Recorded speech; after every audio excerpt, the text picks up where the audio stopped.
लेकिन बहरहाल जो जंगबंदी के मामलात की बात हो रही है उसमें सपोर्टिव एलिमेंट सारी की सारी ताकतें खुलकर इजराइल के साथ हैं और वो जंगबंदी की बात नहीं बल्कि वो बाकायदा सपोर्ट कर रहे हैं अपने असलहे के ज़रिए, अपनी बातों के ज़रिए, सफारती मामलात के ज़रिए।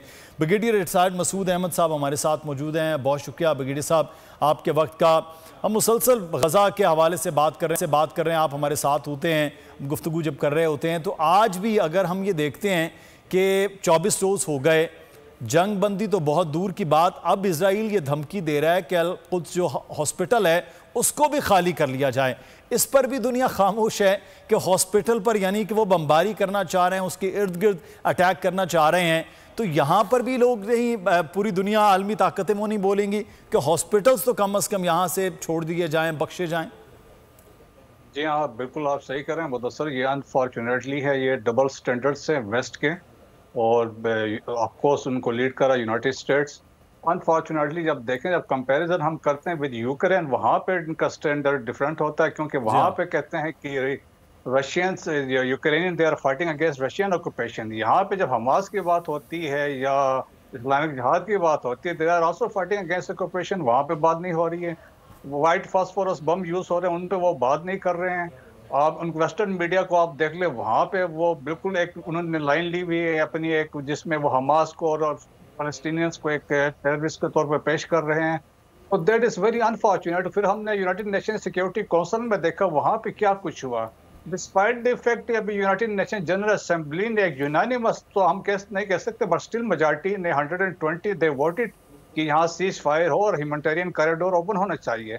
लेकिन बदकिस्मती से ये है कि हम एज उम्मा, हम जो मुस्लिम कंट्रीज है उनमें एक यूनिटी नहीं है और फिर हमारे में इनमें रिजॉल्व नहीं है कि हम कहीं खड़े होकर अपनी बात मनवा सकें। तो ये एक है। अभी अनफॉर्चुनेटली हमें मतलब ये हम देख सकते हैं कि अमेरिका है जो डिक्टेट कराएगा वही कुछ होगा।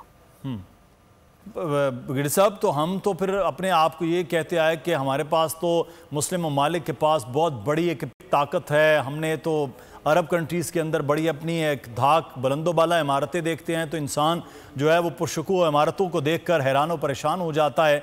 और दूसरी जानिब अगर आपके अपने ही अरब मुस्लिम के साथ ये कुछ है और वो भी एक छोटे से खित्ते के अंदर, वहाँ उस मसले को हल नहीं करवा पाते, इसका मतलब है हम भी पूरे शिकंजे में आ चुके हैं कि कुछ कर ही ना पाएँ।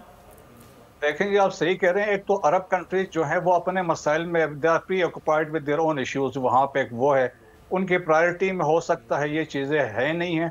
अगर हम करना चाहें तो हम बहुत कुछ कर सकते हैं। जब हमने कहा पेट्रोल डॉलर की बात की है कि हम आप कहें कि हम पेट्रोल की प्राइसेस को रेस करते हैं।